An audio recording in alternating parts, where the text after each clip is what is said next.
1 इसमें है right the number of rose columns and order of the given matrix. तो ये जो ऑर्डर ऑफ मैट्रिक्स होते हैं इसका मतलब ये है कि इसमें कितनी रोज हैं कितने कॉलम्स हैं।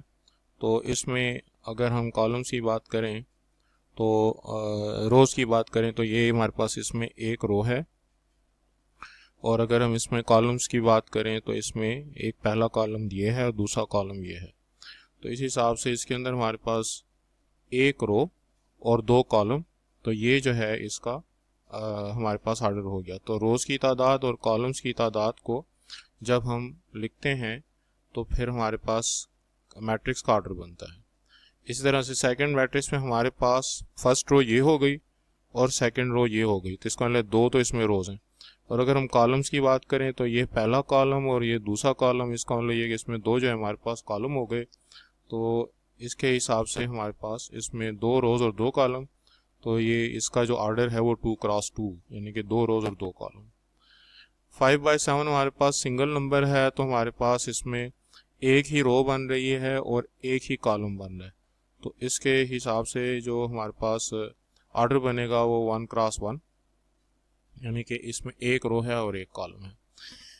अगले पार्ट में हमारे पास जो है वो सिंगल नंबर है 4+2 मल्टीप्लाइड 1+5। तो इस सब को सिंप्लीफाई करके जो एक ही नंबर आएगा तो उसके हिसाब से एक रो है और एक कॉलम है, और इनको हम 1x1 अगर लिखें तो ये हमारे पास मैट्रिक्स का ऑर्डर बन जाएगा। तो मैट्रिक्स के रोज़ और कॉलम्स की तादाद को जब हम लिखते हैं तो हमारे पास ऑर्डर बनता है। क्वेश्चन नंबर 2 में है कि check if the matrices are equal और नॉट। तो इक्वल होने के लिए कॉरिस्पॉन्डिंग एलिमेंट्स का जो इक्वल होना है वो ज़रूरी है। तो 1 कॉरिस्पॉन्ड कर रहा है √25 माइनस √25 को, इससे ज़ाहिर जो है ज़ीरो आएगा। तो वो 1 और 0 तो चूँकि आपस में इक्वल नहीं है, लिहाजा पहले ही स्टेज पे हमने पहले ही नंबर को कंपेयर करने से हमें पता लग गया कि ये आपस में इक्वल नहीं है। तो हम अगले क्वेश्चन की तरफ मूव करते हैं। यहाँ पे 1, 2 और 3 ये तो ठीक है एक रो है, लेकिन यहाँ पे 3 कॉलम बन रहे हैं, और जो दूसरा मैट्रिक्स है उसमें 1+2+3 से जो नंबर बनेगा वो बनेगा 3+3 6। तो उसमें एक रो और एक ही कॉलम होगी, तो ऑर्डर ही इक्वल नहीं है, तो कॉरिस्पॉन्डिंग एलिमेंट्स को इक्वेट करने का तो सवाल ही पैदा नहीं होता। लिहाजा इसका भी आंसर नो कि इसमें कॉरिस्पॉन्डिंग एलिमेंट्स को कंपेयर किया ही नहीं जा सकता क्योंकि ऑर्डर ही सेम नहीं है। अलबत्ता सी पार्ट में 1/2 दोनों जो हमारे पास दोनों मैट्रिसेस के एलिमेंट्स हैं वो सेम है, लिहाजा यस ये दोनों मैट्रिसेस इक्वल हैं। डी पार्ट में हमें 1+0 गिवन है, और यहाँ पे उसका कॉरिस्पॉन्डिंग एलिमेंट जो दूसरे मैट्रिक्स में है वो 5 5 25/25 इससे 1 आता है, तो ये दोनों तो बराबर हो गए। 0+0 से 0 आता है, और 3 मल्टीप्लाइड 0/7 से भी 0 आता है, लिहाजा ये भी बराबर हो गए। और 0+0 से 0 आता है, और 2 - 17 + 15 से भी 0 आता है, लिहाजा ये भी बराबर हो गए। तो 1 - 0 से 1 आता है, और 17 × 1/17 से भी 1 आता है, लिहाजा इसमें कॉरिस्पॉन्डिंग एलिमेंट्स चूँकि इक्वल हैं दोनों मैट्रिसेस के, तो ये दोनों मैट्रिसेस आपस में इक्वल हो गए। क्वेश्चन 3 में है कि Haider Hasan and Ahmed scored 7, 11 and 10 points respectively, display the matrix from row and column. तो जी हमारे पास अगर हम इनके स्कोर्स को रो की शक्ल में लिखें तो 7, 11 और 10 की ये फर्स्ट रो बनती है, लेकिन अगर इसी स्कोर को हम कॉलम की सूरत में लिखें तो 7, 11 और 10 ये पहला कॉलम बना सकते हैं। क्वेश्चन नंबर 4 में है कि right the type of the matrix. तो टाइप ऑफ मैट्रिक्स में हमारे पास जो आइडेंटिटी मैट्रिक्स होता है उसके बारे में मैं आपको बता दूं। 1 0 0 1 इसको हम कहते हैं आइडेंटिटी मैट्रिक्स। इस आइडेंटिटी मैट्रिक्स में अगर हमारे पास 1 1 की बजाय कोई और नंबर हो तो फिर वो स्केलर मैट्रिक्स बन जाता है। जैसे यहाँ पे 1 1 की बजाय 5 5 है, तो यहाँ पे भी 5 है, यहाँ पे भी 5 है, तो हम इसको स्केलर मैट्रिक्स कहेंगे। अच्छा, इसी तरह से यहाँ पे इसको जो है वो 0 और 3+0 जो है इसको स्केलर मैट्रिक्स नहीं, इसको स्केलर मैट्रिक्स तो नहीं, स्केयर मैट्रिक्स कहा जा सकता है। ठीक है जी, ये स्केयर लिखा होगा, अपनी राइटिंग नहीं पढ़ पा रहा। तो ये जो है स्केयर मैट्रिक्स का मतलब ये इसमें दो रोज और दो कॉलम है, तो 2 × 2 चूँकि ये इसका ऑर्डर है तो हम इसको स्क्वायर मैट्रिक्स कहेंगे, ये स्केलर मैट्रिक्स नहीं है। अच्छा, अगला जो मैट्रिक्स है तो वो 18 × 3 / 9 × 5।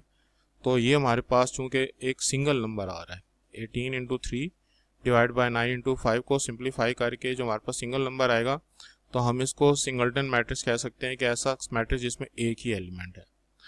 अच्छा, ये 6 to 5 का स्क्वायर रूट डिवाइड बाय 25, इससे 1 आएगा क्योंकि 6 to 5 का स्क्वायर रूट 25 होता है।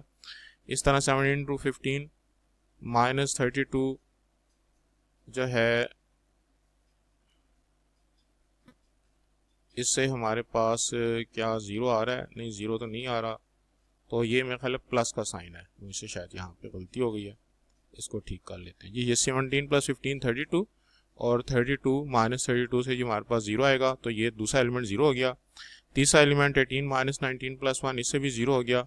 और 3/√9, √9 जो है वो भी 3 के बराबर होता है, तो 3/3 1। तो चूँकि हमारे पास वो फॉर्मेशन बन रही है कौन सी जी, 1 0 0 1, जिसको कि हम आइडेंटिटी मैट्रिक्स कहते हैं। और यहाँ पे 1 1 की बजाय हमारे पास कोई और नंबर हो तो फिर हम उसको स्केलर मैट्रिक्स बना देते हैं। तो ये हमारे पास आइडेंटिटी मैट्रिक्स हो गया अगर हम इसके एलिमेंट्स को सिंप्लीफाई करें।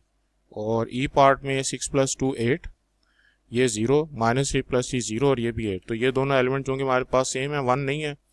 और ये दोनों एलिमेंट जो हमारे एंड स्क्यू सिमेट्रिक।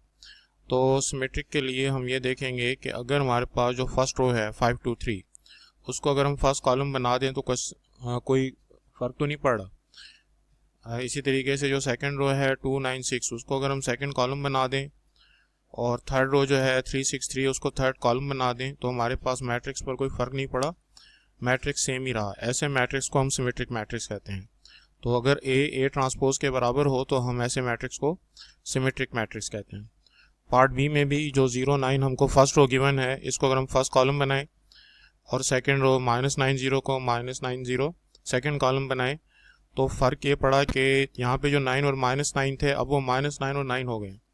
तो ऐसी सूरत में हमें इसको पहले मैट्रिक्स के इक्वल बनाने के लिए -1 को कॉमन लेना पड़ेगा। तो जब -1 कॉमन लेंगे तो अंदर जो 0 है वो तो एज इट इज़ -9 + 9 हो गया, और जो +9 था वो -9 हो गया और 0 as it is.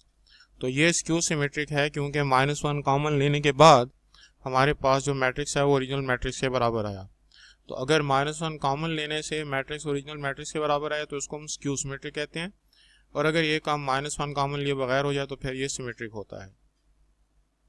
C part में भी 0 -2 -4 को फर्स्ट कॉलम बनाए तो 0 -2 -4, 2 0 -2 को सेकंड कॉलम बनाए तो 2 0 -2, और थर्ड रो 4 2 0 को थर्ड कॉलम बनाए तो 4 2 0। लेकिन अभी भी ये -2 और -4 जो +2 और +4 बन चुके हैं तो हमें -1 कॉमन लेना पड़ेगा अगर हम इसको ओरिजिनल मैट्रिक्स के बराबर बनाना चाहते हैं। तो 0 2 4 जो है वो 0 -2 -4 हो जाएगा, और -2 0 2 जो है वो 2 0 -2 हो जाएगा, और 4 -2 0 जो है वो 4 2 0 हो जाएगा। और अब ये जो हमारे पास मैट्रिक्स है ये हमारे ओरिजिनल मैट्रिक्स के बराबर आ गया -1 कॉमन लेने के बाद, लिहाजा हम इसको स्क्यू सिमेट्रिक कहेंगे। डी पार्ट में भी 0 7 फर्स्ट रो है, उसको हमने फर्स्ट कॉलम बना दिया, सेकंड रो 7 0 को 7 0 सेकंड कॉलम बना दिया। लेकिन इसको ओरिजिनल मैट्रिक्स के इक्वल बनाने की खातिर हमें -1 कॉमन लेना पड़ेगा, और कॉमन लेने की सूरत में फर्स्ट रो 0 -7 और सेकंड रो 7 0 जो कि हमारे ओरिजिनल मैट्रिक्स के बराबर आ गई। लिहाजा -1 कॉमन लेने के बाद चूँकि ये ओरिजिनल मैट्रिक्स के बराबर हुआ है तो हम इसको स्क्यू सिमेट्रिक कहेंगे। ई पार्ट में 0 -5 फर्स्ट रो है, उसको हमने फर्स्ट कॉलम बना दिया, -5 0 सेकंड रो है, उसको हमने सेकंड कॉलम बना दिया, और यहाँ पर -1 कॉमन लिए बगैर ही ये दोनों मैट्रिसेस आपस में इक्वल हैं। तो ऐसे मैट्रिसेस को हम मैट्रिक्स को हम सिमेट्रिक मैट्रिक्स कहते हैं। अच्छा, इसके ये था जी क्वेश्चन 5। क्वेश्चन नंबर 5 के बाद है जी क्वेश्चन नंबर 6। यहाँ पे क्वेश्चन नंबर गलत लिखा हुआ है। वो कहता है कि right a symmetric and skew symmetric matrix. तो ये काम आसान है, हमने ये करना है कि एक रो तो मैंने अपनी तरफ से लिख ली 2 3 4, तो कोई भी लिखी जा सकती है, लेकिन आप जो रो लिखें उसके बाकी जो दो एलिमेंट्स हैं उनको नीचे कॉलम में लिख लें। जैसे मैंने 2 3 4 लिखा तो पहले कॉलम में 2 को छोड़ के नीचे 3 4 लिख दें। इसी तरह से अब हमारे पास बाकी ये 4 पोजीशन बच गई।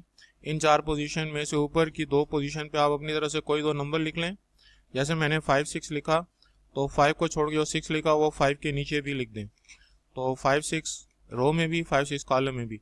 और आखिर में यहाँ पे जो वैल्यू लिखी हुई है वो आप अपनी मर्जी की कोई भी चूज़ कर सकते हैं। तो पहली रो के एलिमेंट लिखें, उन्हीं को पहला कॉलम बना दें। फिर उसके बाद जो हमारे पास 4 जगह बच गई जो कि हमारे पास ये वाली 4 जगह हैं। इन 4 जगहों में हमारे पास जो ऊपर की 2 पोजीशन थी वो अपनी मर्जी से लिखें।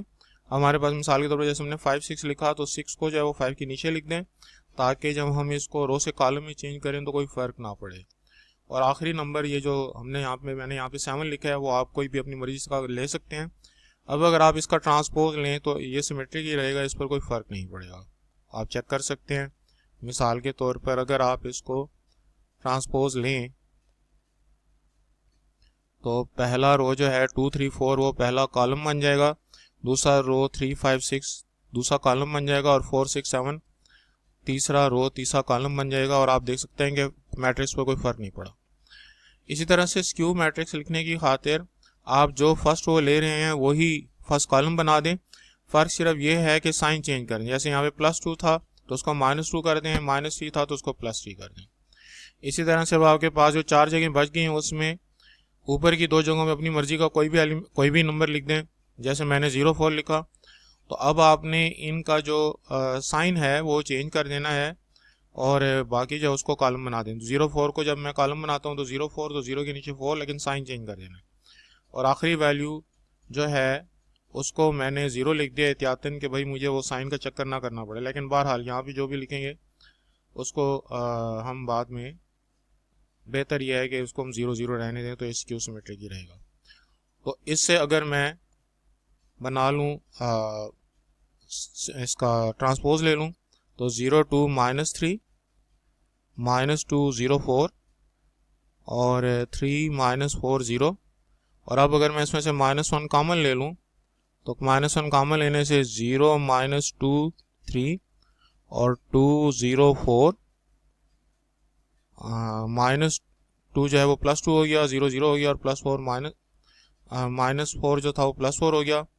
और फिर उसके बाद जो है वो 3 -4 से 3 जो है वो -3 -4 4 और 0 एज इट इज़, लिहाजा ये स्क्यू सिमेट्रिक बन गया। तो इस तरीके से हम अपने हिसाब से एक सिमेट्रिक और एक स्क्यू सिमेट्रिक मैट्रिक्स बना सकते हैं।